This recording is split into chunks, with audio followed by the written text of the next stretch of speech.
में वहां हुई है। देखिए, उसमें अब तक लगभग 28 लोगों की मौत हो चुकी है। सरकार को लगातार जिम्मेदार अधिकारियों को, जिम्मेदार जनप्रतिनिधियों को जगा करने का काम किया गया, लेकिन हमेशा पिछड़े क्षेत्र की जनता की आवाज को दबाया गया।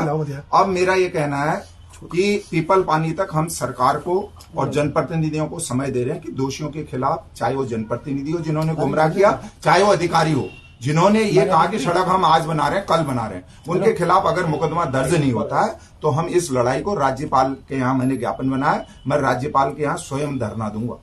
इस गांव मुआवजे को लेकर किस तरह की मांग थी? ये मौत के जिम्मेदार सरकार, शासन, प्रशासन, ये खूनी लोग हैं। ये मैं कहना चाहता हूं, निर्भीक होकर कहना चाहता हूं कि जिसका घर जल गया, जिसका घर बर्बाद हो गया, जिसके यतीम बच्चे यतीम हो गए, जिसके घर के 4-4 लोग चले गए, उनके दर्द में ये कहा जाता कि हमें कोई फर्क नहीं पड़ता।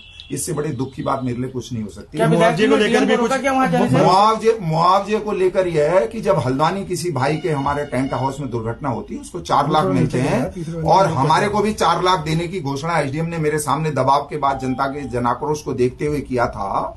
तो वो 4 लाख न देकर 2 लाख रुपए वहां दे दिए गए और 2 लाख रुपए अब बार्गेनिंग करेंगे, तुम मुझे पक्का वोट दोगे तब तुम्हें 2 लाख। अभी भी सड़क की स्थिति क्या है? लोगों की मौत हुई। सड़क में आपके सामने जो पिछले जिसमें 5 लोग पिछली बार मर गए थे, वो सड़क का मलबा आज तक नहीं हटा और वो सड़क अभी फिर दुर्घटना को दावत दे रही, क्योंकि शासन ये कहेगा अब हम डामर अब जाड़ों में नहीं कर सकते, तो आगे को कोई मरेंगे तो निश्चित रूप से कोई घटना होगी तो उसके लिए संबंधित अधिकारी और संबंधित जनप्रतिनिधियों की, क्योंकि बार बार गुमराह करने का काम किया, उन पर मेरा कहने का खुले रूप से कि जो इस तरह से गैर जिम्मेदाराना बयान कर रहे हैं, जिन्होंने गैर जिम्मेदाराना वहां पर काम नहीं होने दिया वोट के लालच में, उनके खिलाफ मुकदमा दर्ज होगा और नहीं होगा तो बिल्कुल रोका उन्होंने कहा मेरी सरकार है, आप कैसे चले जाओगे जब मैं कहूंगा जब जाओगे। और वहां इतना भ्रष्टाचार, अन्याय, अत्याचार हो रहा है, उसकी पराकाष्ठा अति हो गई है। कमीशन खोरी भी चल रही है। कमीशन खोरी तो वहां कमीशन ही कमीशन है, खोरी तो कुछ है ही नहीं। कमीशन ही कमीशन है, जमीन पर काम तो कुछ है ही नहीं। ठीक, थैंक यू।